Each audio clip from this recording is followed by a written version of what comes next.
Welcome back, everyone, to One Night.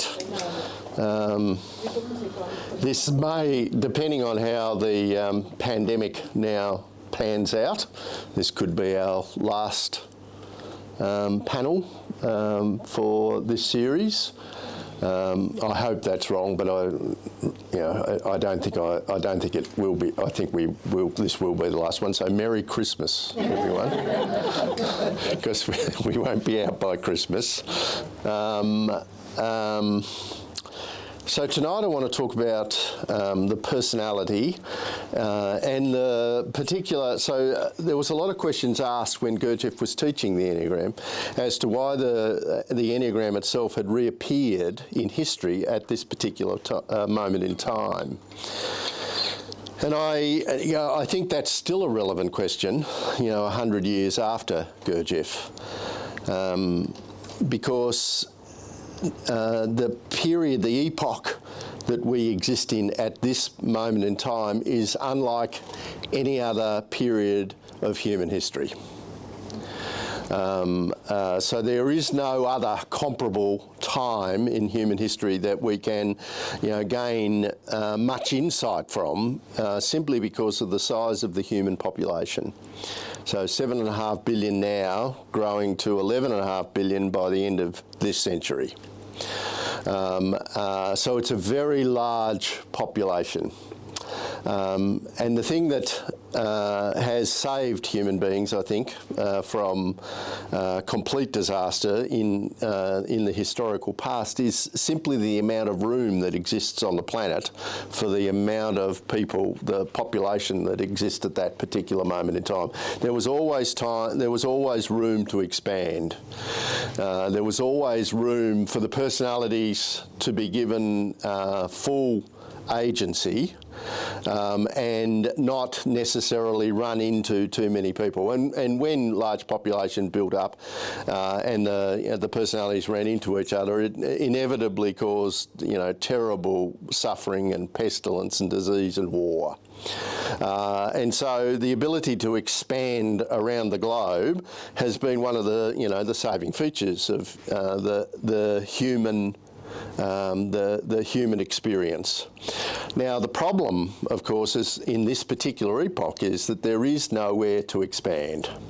So unlike any other period in human history, the personalities are going to be constrained or contained by its very size on a limited-sized planet. So that's new. We've never experienced that before. And certainly over the last 400 years, we've always had an America to go to, or an Australia to go to, or a Canada to go to, or an Argentina to go to. We've had places on the earth where we could go to, we could emigrate to or move to. So large migrations of people could be absorbed within, growing countries that had wealth and land and opportunity for absorbing large percentage of the population. America takes some staggering number of people every single year, like millions of people every year, and have for a very long period of time. That's all about to come to a grinding halt, and populations are going to be constrained. The history of Europe, for instance, and that, for that matter, China, or the Middle East, is a history of populations growing and then migrating. So the history of Western civilization is a whole series of either migrations or the containing of migrations, where people were able to establish armies and castles and moats and ditches, etc., in order to contain populations, or there weren't those. There wasn't that wealth or that endeavour necessary in order to stop the migration. So there were these massive migrations, the Goths and the Visigoths and the Ostrogoths and the Huns, and have moved all through Europe. And so in doing so, they renewed the populations. But in Northern Europe, it was the Vikings and the Saxons, and they were migrating all over Europe and filling up Europe. that isn't going to be possible. There will be a point where people go, they say, we don't have the wealth within the area in which we live, and so therefore we're going to restrain the migration of peoples. Now, and the reason that's going to occur is that you've got to fit another 4 billion people onto the planet. And of course they don't want to live in poor places, which is fair enough. They want to live in rich places. They want to live in Australia, and they want to live in America and then Canada and England and etc. So there's this draw to living a better life, to leaving their children to a better life. So the consequence of that in a psychological sense is that whereas in the past people have been able to feed their personalities, have been able to they've been able to exercise their personalities with not a great deal of restraint, in the next 50 years there is going to be required an enormous amount of restraint in the way that people exercise their personalities. And if there isn't, then there's going to be the inevitable consequences of that, of war and pestilences, disease, etc., etc. So we have a very interesting, I think, over the next 70 years, a really interesting dynamic occurring on the planet. Now, Please, David, why the next 70 years? Because the population peaks in 2200. The world population peaks. 2002. Yeah. So at the end of 2100. 2100. So the population peaks at 2100. Wouldn't that be 80 years?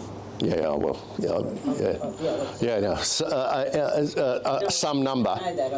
Some number between now and the end of the century. The world population is expected to peak, and it's expected to peak at 11.5 billion.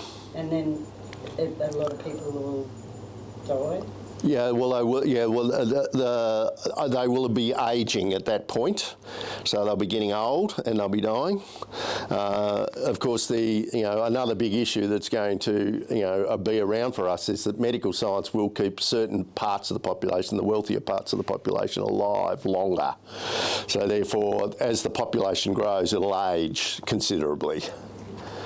And they're all thinking about this. So all the planners and the politicians and the people that do this for a living are all anticipating what will occur. But what they don't factor in, of course, is that the human personality human personality, if you keep on encouraging people to exercise, that is to act out their personality, then they require increasingly larger resources in order for that to take place.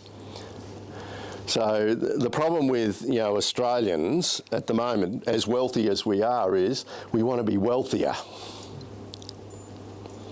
We want more cars and better cars and more comfort and more air conditioning, and we want more better food, we want better travel, we want to so it doesn't matter how much you give a personality, it's insatiable, so it never stops. So as soon as they get to a particular point in their personality, so feeding the personality, it simply is they simply want more of that same thing.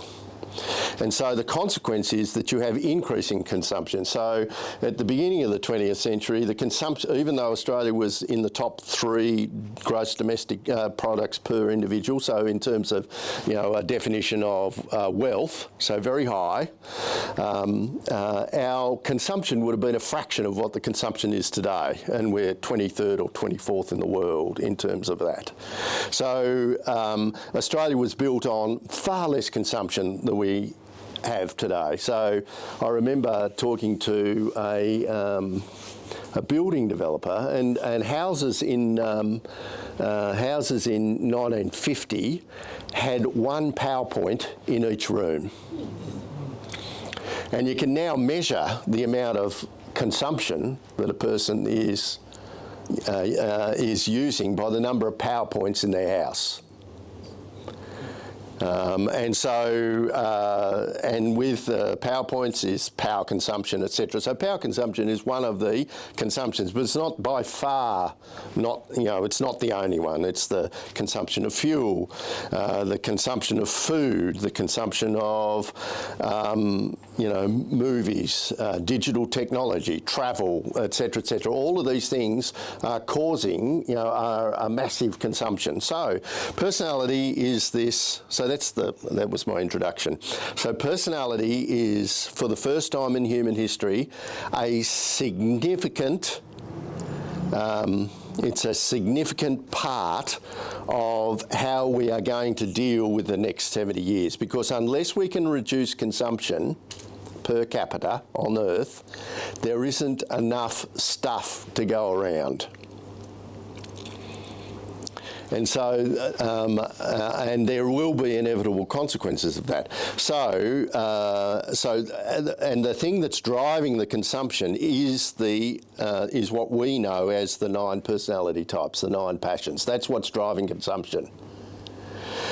And so, what do we do in terms of understanding that this particular time in history, understanding the personalities and reducing the consumption voluntarily, they're going to make people reduce consumption. That's what this whole pandemic's about.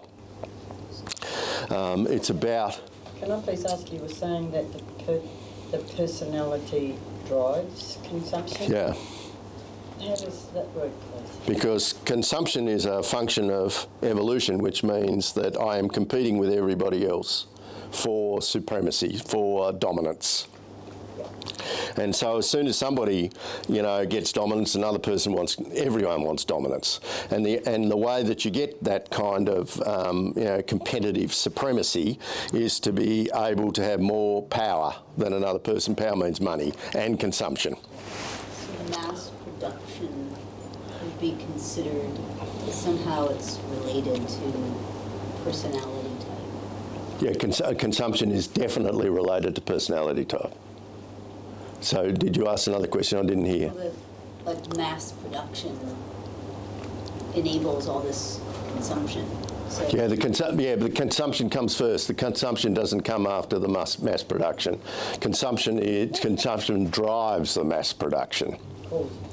Yeah, it causes it. It gives it. It provides the market for where it can be sold for money. That's what I'm saying. Like in 1950, there was one PowerPoint in each room in a house. The house was typically, wooden, certainly in Queensland, 3 bedrooms, fibro, etc. Many of you would have been brought up in houses that looked similar to this. And you have a look at your house in the present, like just the air conditioning alone in present day houses, and that's only going to increase. When they were teaching in schools in 1950, there wasn't an air conditioner in Queensland. I still don't have it. Yeah, but everyone else does. So just that alone, for instance, is a big draw on consumption. And you've got to get a great big power station operating for that to take place. One of the interesting things about the whole getting rid of the coal-fired power stations means that you can see what's happening. We've just bought 8 nuclear power submarines, so we know exactly what's coming next. Yeah. It's not. Hey? I reckon nuclear power won't happen. Oh, it will happen. Yeah, so you need so they're saying that, but they're politicians. Yeah, so no one actually tells the truth. So they bought these machines that require a nuclear industry to keep them powered. Now, initially, they're just going to use the Americans. They're just going to, move the enriched uranium into Australia. But why would Australia keep on paying that when we have the largest store of uranium on Earth? So you know where it's going to go. Because at the same time, you can get rid of all your coal-fired power stations. It's why the Liberals are looking so smug about the climate crisis, the climate conference that's coming up, where they're going to reduce to net zero emissions by 2050. The only way that's possible is with nuclear energy. And will the yellow cake put a lot of people out of work? No, they'll change jobs. Yeah. Yeah, so the deposits of uranium, they'll, the same way that they're digging up massive amounts of, the coal won't, the selling of coal won't stop, because there are, plenty of places in the world that need the coal, but all it'll mean is a massive uranium industry in South Australia. There is a lot of people that are selling back into the grid, like you're a householder with a roof, so it's sort of like, there's a renewable thing happening. Yeah, until, well, two problems. The batteries have to be replaced every 8 years, and you can't get rid of them, so they're indestructible. And then the panels need to be replaced every 20 years, so they're not renewable either. With uranium, is it? Is that No, these are just the panels on top of the solar roofs. panels? Yeah. Yeah. They're only partly useful. Yeah, they're dumping them everywhere. Yeah, correct. Yeah. Yes. Now see where people are just being told this is what you're getting on your roof back, and they've just spent big money, like 20, 30,000, whatever, 10 grand putting them on. Yeah. So, it's not going to be the solution either. So, even with the number we've got in Australia. Yep. Redwood Engineering is recycling all the batteries, setting up in the States. Yeah, but you've got to buy new batteries. Yeah, That's all. Yeah. You've got to buy a complete new batteries every 8 years. For solar. Yeah, because the old ones won't work, because batteries don't work. They only work for a short period of time. The reason I know this is because I have a golf cart and it has 4 batteries in it. And every 4 years I have to replace the batteries. So they're not quite, as... That's LED technology. So it's the same in the other ones. Yeah. Anyway, so back to another one, yes. Well, I think the problem with nuclear power is that it's not the usage of it, but it's the waste. Yeah, and if there's... Waste. Yeah.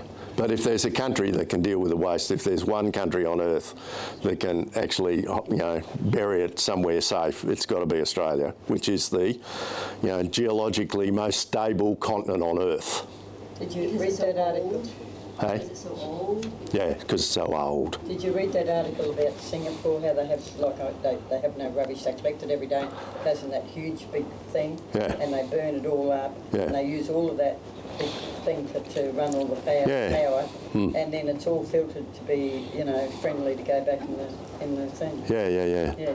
It's interesting, again, you can't really use Singapore, like I can walk around Singapore in 3 hours, it's a bit a little different to Australia in that regard. We've got to be able to transport the electricity a long way in this place. Anyway, so that's just the background really to the major issue, and that is that the underlying reason that consumption keeps on going back is because the personality's consumption is insatiable. It can't, once that you are feeding the personality, you can't turn it off. So in terms of psychology, so in terms of 11.5 billion people, if their personalities cannot be restrained or constrained or turned off or whatever, the consumption will increase. Not only will it be, an extra 4 billion people, but those 11.5 billion people will continue to consume in ever larger amounts every year. So they're all going, that would be fantastic when we get to 11.5 billion, it'll all stop, but it actually won't stop. So somehow we need to be able to deal with the big psychological elephant in the room, and that is that human beings are driving the consumption, and somehow that has to be turned off. So what I was thinking about this week is the nature of the personality. So how, trying to find an example of it. So I'm still wrestling with this idea of what is the Enneagram, what is personality, and how would you describe it? And so part of that this week for me has been understanding that the personality is a very small part of human potential. and I was searching for an example of, how big is the personality compared to the total actuality of human potential. And the best example I can come up with is a computer, just the normal computer you got at home. That the computer has a very big memory and it has a very big central processing unit which can perform many, many complicated tasks in a very short period of time.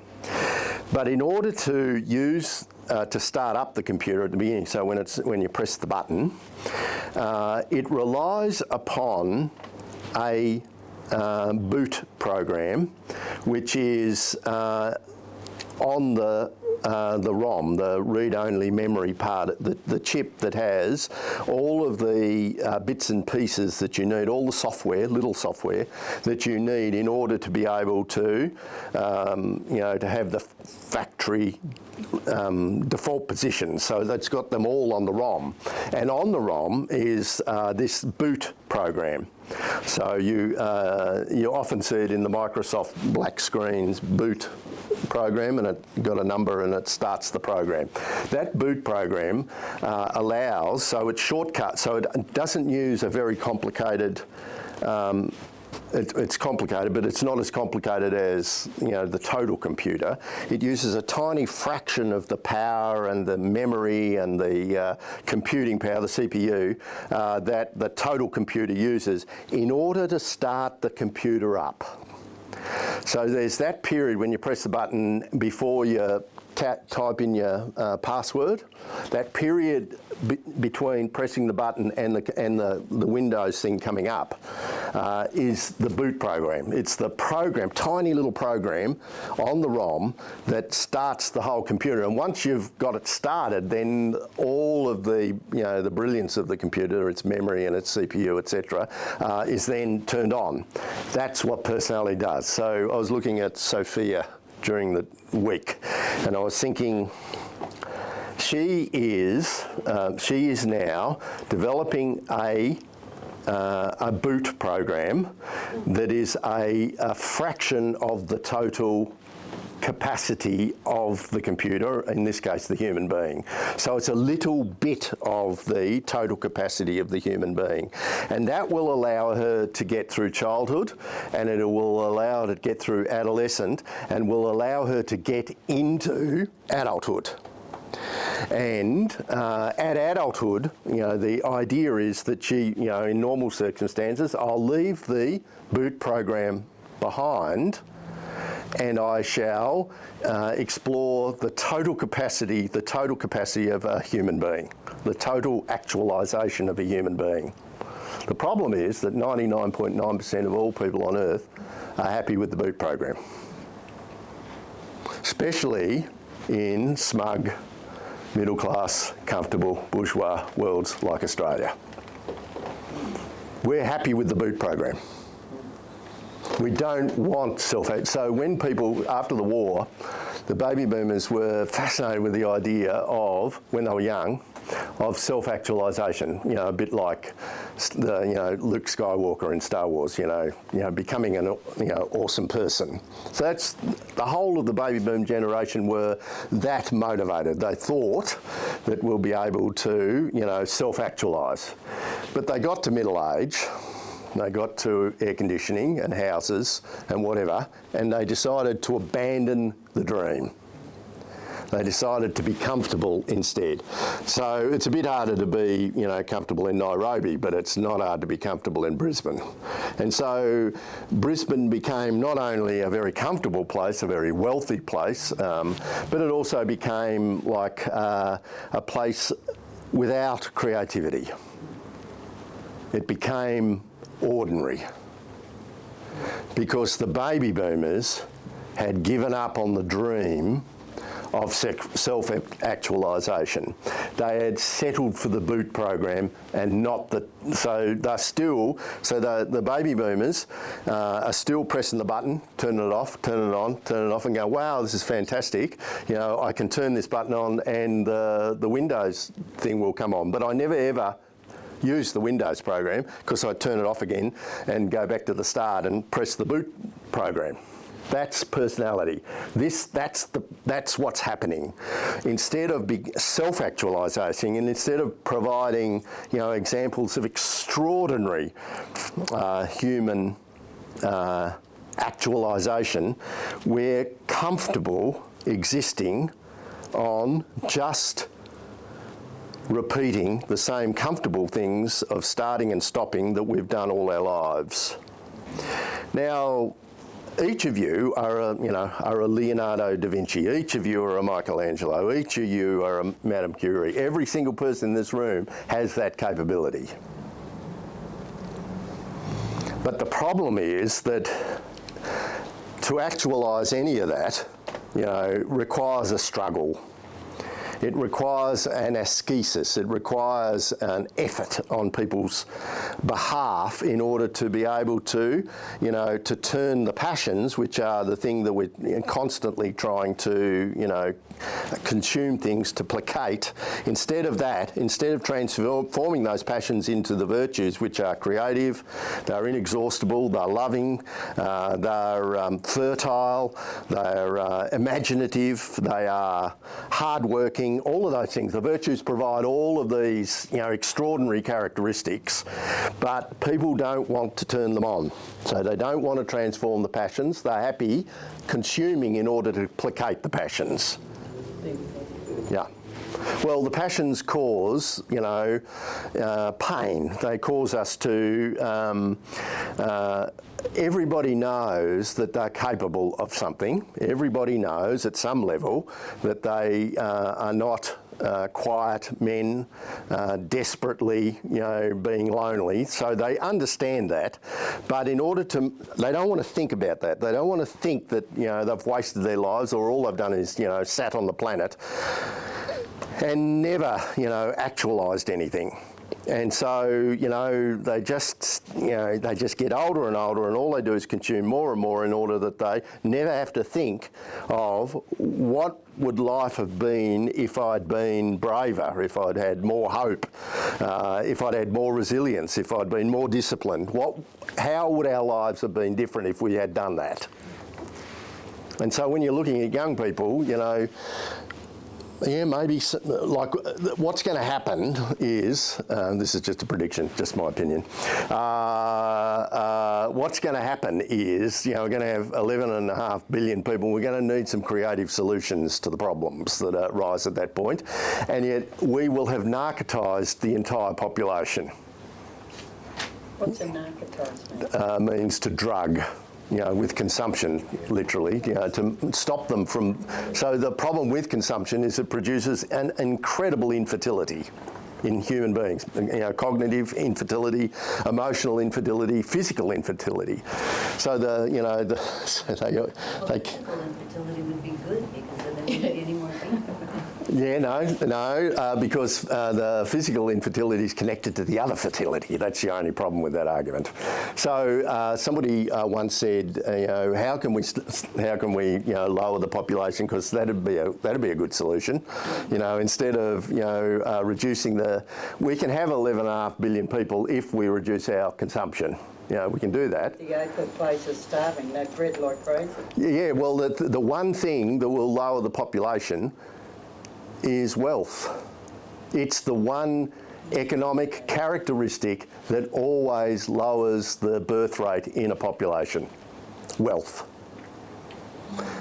So Australia, America, Australia, all the Western worlds, fertility rates have just about bottomed out. Same in China, etc. The wealthier you make a person, the less children they have. Because, you're feeding a selfish consumption, so, they go, I'd rather have more beers rather than children. Oh, I'll drink more beers.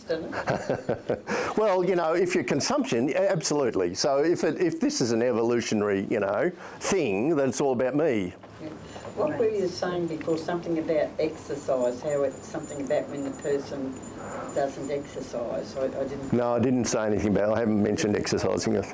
So the physical infertility causes, mental infertility? No, the same thing. So infertility includes physical infertility and emotional infertility and mental infertility. All under like one umbrella. Yeah, it's fertility. That's, and it takes a whole series of forms, fertility.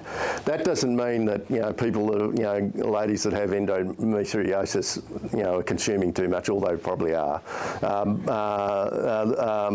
The reality is that rates of infertility increase in wealthy countries, including endometriosis.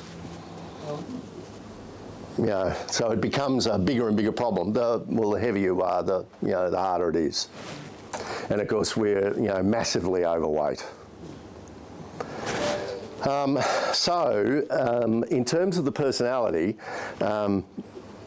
we need people. We're going to need young people who have voluntarily ceased to increase their consumption and have begun the process through ascesis and meditation and self-observation and determination. They themselves have begun to self-actualise, because all those things are needed in order to not be middle class and infertile. Now, if we can get some people, I don't think it requires many. I reckon, hundreds maybe, and that would be they would transform the world. But we've got to get them to do that in order to transform the world. So our job as, fat, lazy bourgeois is to provide the means whereby they might be able to do that. So understanding the problem, understanding what we have done and not done in our own lives, we then need to give the next generation or the generation after that the opportunity to be able to self-actualise. So we've given up. Our houses are, testament, and our consumption is testament to that. So we've given up, but that doesn't mean that we couldn't be aware enough to provide the means whereby the next generation could self-actualise. Because unless we have people self-actualise, we just won't have the creativity to be able to solve the problems of 11.5 billion people on the planet. Can you just give a definition of self-actualized? Yeah, so expressing your full potential, cognitive, emotional, and physical. The whole thing, so expressing your inner Leonardo da Vinci. Living it. So expressing it. Being able to show people you are, that creative. Or Madame Curie, or, Teresa of Calcutta. So those people who clearly have done better than normal. But a lot of the young ones today are being quite courageous and confronting a lot of things. I'd like to say that the baby boomers were very, very big on this when they were 21.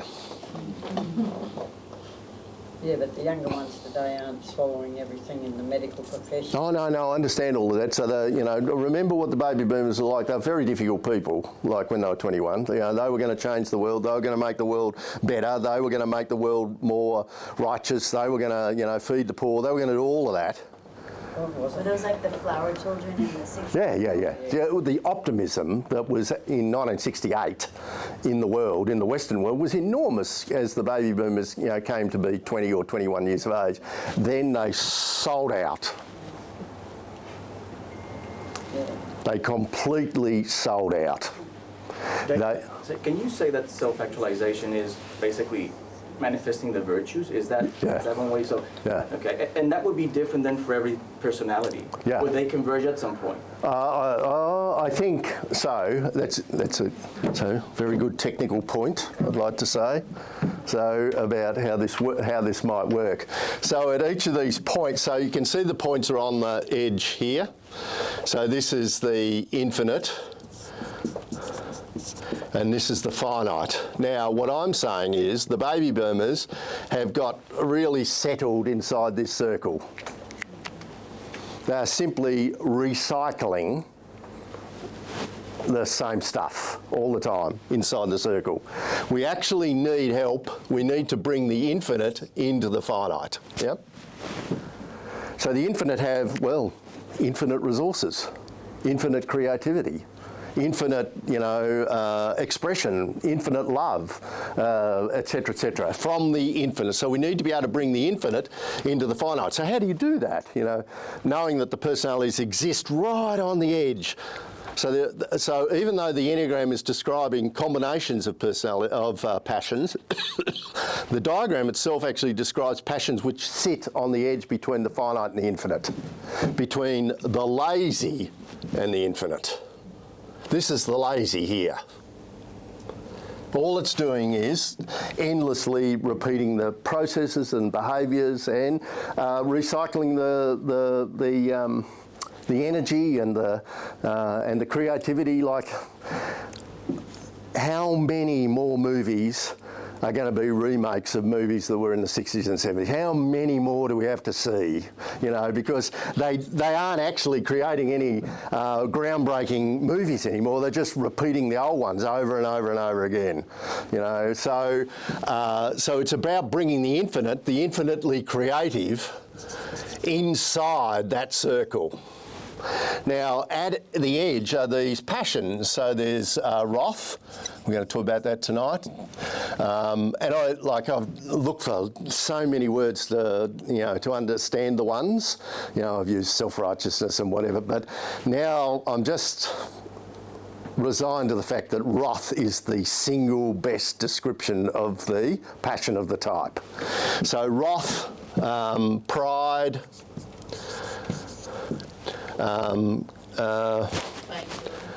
deceit,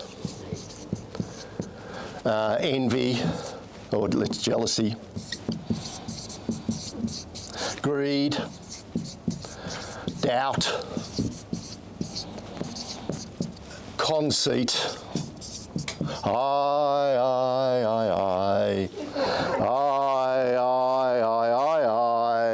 the song of the sevens.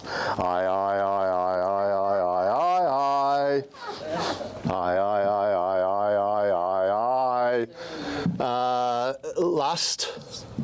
Oh no, we changed it, didn't I? Revenge. And indifference. And these are the 9 passions, yeah? These are the 9 passions. And these drive this inside, so there's no fertility in the passions at all. So what people try to do is they try and, make the most of their passions. So they don't want to take any risks, and they don't want any. So it often takes the form of, I don't want your help. But what they're saying is, I don't want your help. I want to do it myself.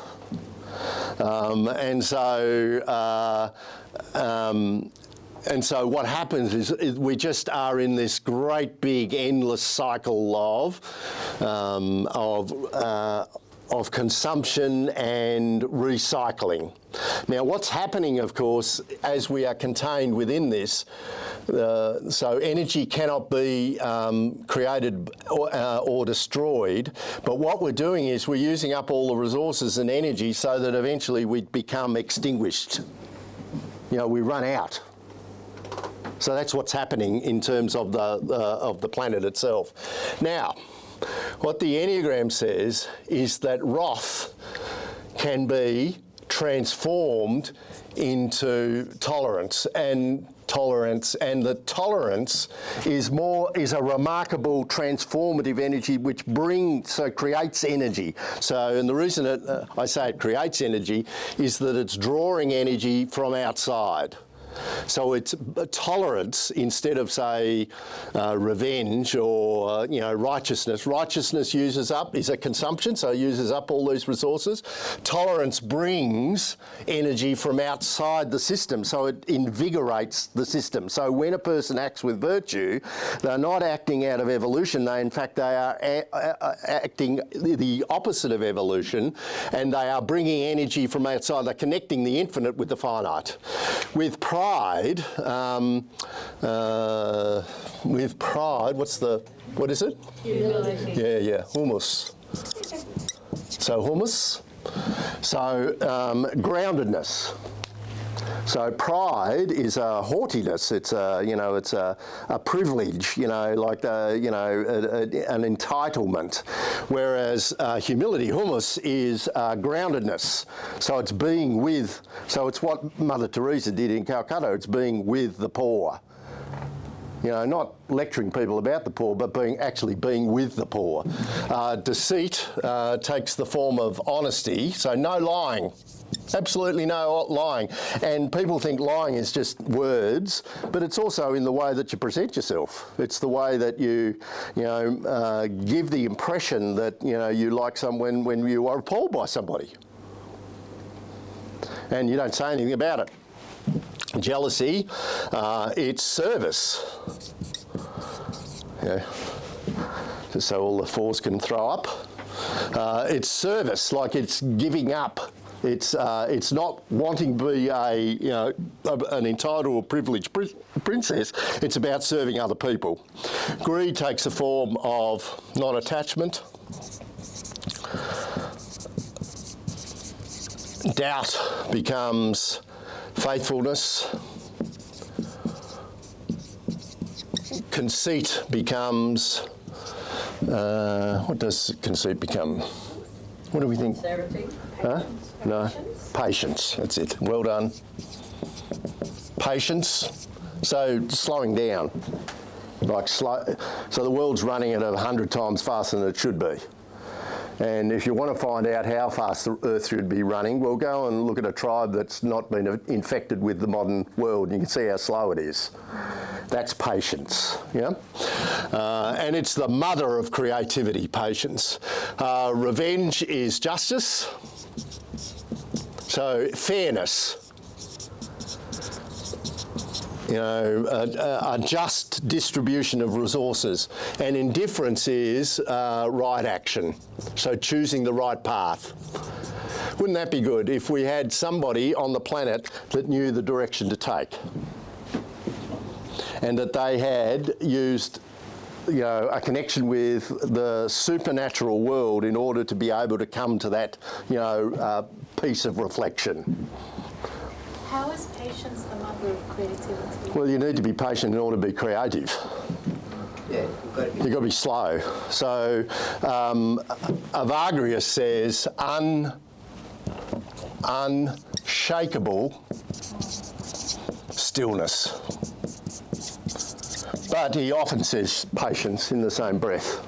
So absolutely still, and it's in that way, it's at that point that we can be, at unshakable stillness, we are also absolutely balanced, so existentially balanced. So it's at that point that we're most creative. We don't make stupid decisions. Rush decisions, you know, decisions that take us in the wrong direction, that are convenient or consumptive. Sorry.